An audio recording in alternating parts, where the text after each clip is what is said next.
Welcome to my YouTube channel. അടുത്തതായിട്ട് SLC പരീക്ഷയിൽ social സയൻസിൽ ചോദിക്കാവുന്ന നല്ലൊരു ഇമ്പോർട്ടൻ്റ് ആയിട്ടുള്ള ചോദ്യമാണ് സുസ്ഥിര വികസനം, വിഭവ സംരക്ഷണം. എന്താണ് സുസ്ഥിര വികസനം എന്നതുകൊണ്ട് അർത്ഥമാക്കുന്നത്?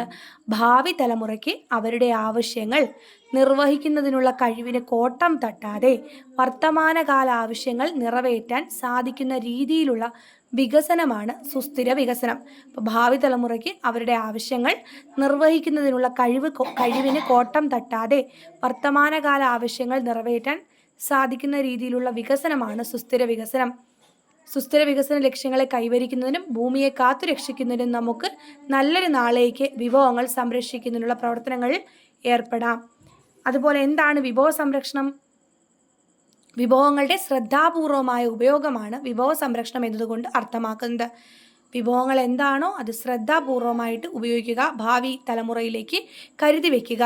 ഒരേ സമയം തന്നെ പ്രകൃതി വിഭവങ്ങൾ ലഭ്യമാക്കാൻ കഴിയുന്നതും എന്നാൽ അതിൻ്റെ നാശത്തിലേക്ക് നയിക്കുന്ന അമിത ഉപയോഗം പരമാവധി കുറയ്ക്കാൻ കഴിയുന്നതുമായ പ്രവർത്തനങ്ങളുടെ ആകെ തുകയാണ് വിഭവ സംരക്ഷണം.